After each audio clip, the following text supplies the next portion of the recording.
membebani suatu hamba yang melebihi kemampuannya. Mesti akan ada solusi kesulitan di dunia, ya. Tapi Allah balas bagi orang yang berbuat ihsan dengan memudahkan atau menghilangkan kesulitan orang lain dengan akan dihilangkannya kesulitan di akhirat nanti. Allahu Akbar. Padahal kita nolongnya itu kesulitan di dunia. Iya. Yang mana kesulitan di dunia ini insya Allah akan ada kemudahan, Iya. ya. Karena kata Allah kan setelah kesulitan pasti akan datang kemudahan, gitu ya.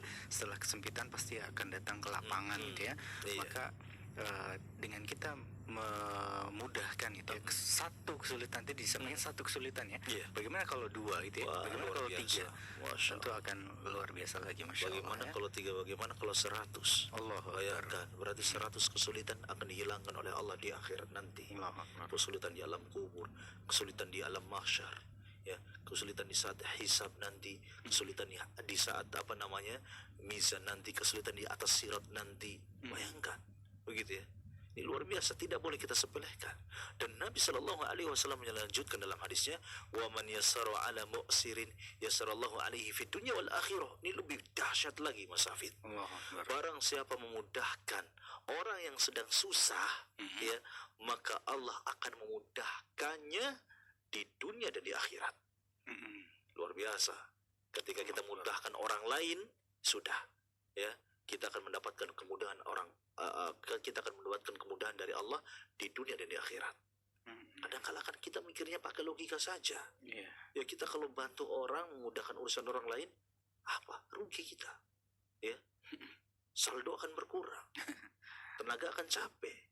Itu akhirnya hitung-hitungnya dengan logika, akhirnya akan jadi. Tapi kalau kita dengan iman, mengimani apa yang Nabi Shallallahu Alaihi Wasallam sabdakan, ya, insya Allah akan termotivasi. Ayolah bantu, begitu kan? Ini kalau kita benar-benar beriman apa yang disabdakan oleh Nabi Shallallahu Alaihi Wasallam. Jadi jangan pakai hitung-hitungan matematika, ya, kalau kita mau nolong orang, gitu ya. Iya. Karena logika kita nggak akan nyampe, gitu ya. Iya. Karena kita lihat balasannya itu nggak main-main, gitu ya. Allah Subhanahu Wa Taala memberikan kebaikan yang begitu banyak, Iya. ya. Tidak hanya pertolongan di dunia, tetapi juga pertolongan di akhirat, gitu Betul ya. sekali. Karena di dunia Allah akan membersamai kita, ya. Iya. Allah akan membersamai orang-orang yang berbuat ihsan, gitu. Terlebih ketika di akhirat, ya. Ya, semoga kita termasuk yang mendapatkan pertolongan dari Allah Subhanahu Wa Taala di saat mungkin kala itu kita tidak bisa berbuat apa-apa. Artinya kita sudah terdesak dengan mungkin berbagai hal yang sudah kita lakukan di dunia, gitu ya, sehingga menyulitkan kita di akhirat, gitu ya. Maka dengan kita berbuat ihsan, semoga itu akan mempermudah jalan kita, gitu ya. Iya. Segala sesuatunya untuk bisa mendapatkan surganya Allah yang abadi, tentunya. Iya. Insyaallah. Sebab secara ihsan ini kan adalah, kita bisa artikan, ya, ihsan itu adalah takwa. Begitu Mas Hafid. Di mana kata Allah, wa man yattaqillah yaj'al lahu makhraja wa yarzuqhu min haitsu la yahtasib. Ini sering kali kita dengar, ya, bahwasanya dengan takwa yang juga ihsan, begitu ya. Takwa itu sama dengan ihsan, begitu ya. Takwa bisa diartikan sama dengan ihsan, begitu. Nah, apa janjinya? Allah akan mudahkan, ya. Allah akan berikan jalan keluar. Di sini Allah tidak menjelaskan jalan keluar di mana. Ya, ini menunjukkan bahwa, ya, berpotensi Allah juga memberikan kemudahan bukan hanya di dunia, tapi juga di akhirat. Begitu Mas Hafid, ya. Luar biasa. Itu padahal berdua, ya, keutamaan atau faedah yang kita gali pada kesempatan malam kali ini, dari faedah ketika seseorang berbuat ihsan, ya. Tadi menumbuhkan hak-hak sesama muslim. Tadi poin yang pertama. Ada banyak sekali tadi, ya, Masya Allah.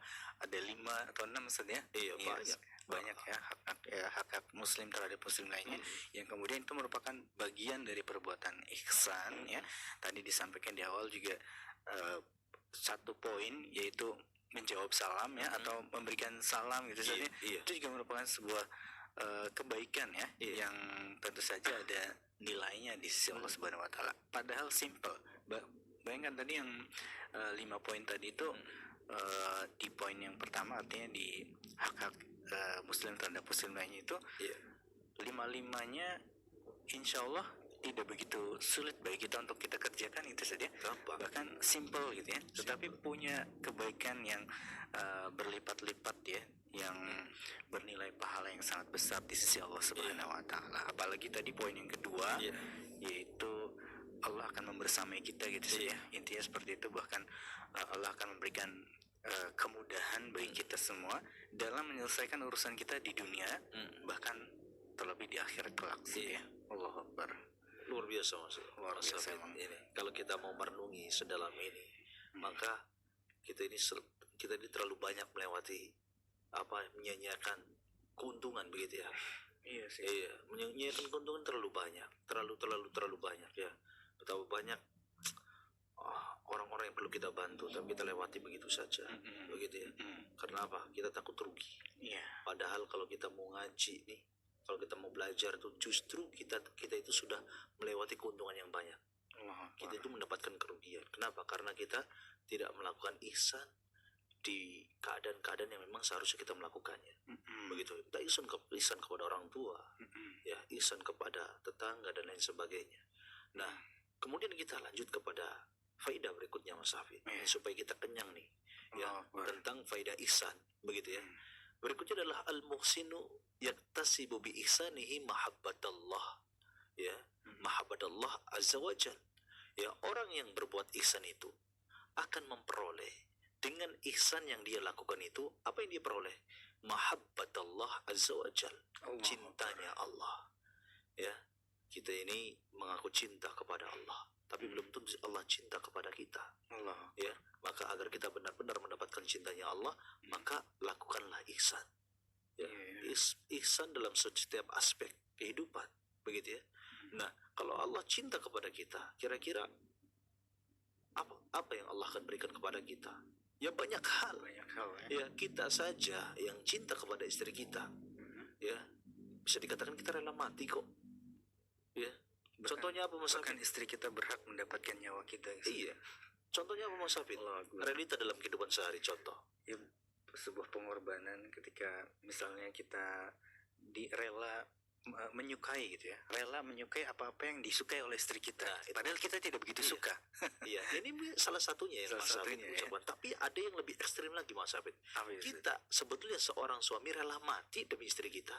Contohnya, ya, kita pasang gas. Iya, ya kan? Istri kita ini, ya, istri pada umumnya ya. Saya tidak menyudutkan istri saya gitu ya. Tidak gitu ya. Karena istri saya bisa pasang gas gitu. Tapi kita berbicara istri secara umum. Seringkali untuk urusan gas, siapa yang masang? Suami. Padahal resikonya besar tuh ketika pasang gas. Na'udzubillahi min dzalik. Begitu ya. Nah, seperti itu gas kan beberapa kali kalau meledak kan mengerikan, begitu ya. Begitu. Artinya itu menunjukkan bahwasanya seorang suami itu rela mati saking cintanya kepada istri. Ya, padahal ini hamba kepada hamba. Bagaimana lagi kalau misalkan yang mencintai kita adalah Allah Ta'ala. Ya Allah, surga diberikan kepada kita, kemudahan diberikan kepada kita, perlindungan, kesehatan, keberkahan dan lain sebagainya, taufik kepada kita. Begitu. Cinta. Ya, kita bicara cinta itu susah. Iya, nggak akan ada habisnya gitu. Nggak ada habisnya tentang cinta gitu ya. Iya, cinta terhadap sesama, artinya cinta terhadap sesama manusia, maksudnya kepada istri kita gitu ya. Bahkan kita rela berkorban gitu ya. Bahkan kita rela mati gitu demi istri kita gitu saja. Apalagi ini yang mencintai kita adalah Rob kita. Iya. Yang menghidupkan dan mematikan. Betul sekali. Yang memberikan rizki kepada kita, yang menurunkan hujan dari langit gitu ya, Masya Allah, yang menguasai seluruh alam gitu ya. Iya. Allahu Akbar. Maka apalagi gitu yang kita harapkan dari cintanya selain Allah gitu ya. Kalau Allah sudah mencintai kita, kalau gitu Allah sudah mencintai kita ya sudah. Kita ngapain sih? Artinya hidup kita di dunia ini adalah semata-mata untuk mendapatkan cintanya Allah, ridhonya Allah, begitu ya. Ya, kalau cintanya manusia itu sementara. Ya, kalau kita misalkan hidup nih, kemudian yang jadi tolak ukur kita untuk melakukan sesuatu adalah ridhonya manusia, ya rugi kita. Ya, ridhonya manusia itu paling kita itu dikasih apa sih Mas Hafid? Ya, urusan dunia saja yang sementara sifatnya, yang fana. Tapi kalau kita benar-benar mengejar cintanya Allah, Allah akan memberikan sesuatu yang sangat kekal untuk kita, kebahagiaan yang sangat kekal untuk kita. Berupa apa? Surga, kehidupan akhirat. Begitu, Mas Hafid. Iya, itu dia tadi kenapa Ustaz menyinggung kenapa kita itu banyak menyia-nyiakan kebaikan gitu ya, karena kita mungkin masih hitung-hitungan gitu ya secara matematika. Kita kalau kita mengerjakan ini dan itu, maka kita akan menjadi capek. Kalau kita mengeluarkan ini dan itu padahal itu untuk kebaikan, maka harta kita akan menjadi kurang gitu ya, dan lain sebagainya. Kenapa ada pemikiran seperti itu? Mungkin karena kita masih menganggap ya keuntungan itu adalah sesuatu yang bisa menghadirkan kegembiraan bagi diri kita. Iya. Seperti misalnya kita mendapatkan uang gitu ya, seperti kita misalnya mendapati jabatan gitu ya, seperti kita misalnya mendapatkan suatu kegembiraan yang sifatnya duniawi. Karena itu yang kita pikirkan, yang kita anggap itu adalah sebagai sebuah keuntungan. Padahal kalau kita memikirkan keuntungan yang lain, yang artinya kita tolak ukur kita adalah keimanan, maka akan ada banyak keuntungan-keuntungan di balik semua itu ya. Akan ada keuntungan yang berlipat, yang bahkan bukan manusia yang memberikan, tetapi Allah Azza wa Jalla memberikan keuntungan tersebut kepada kita ya. Iya.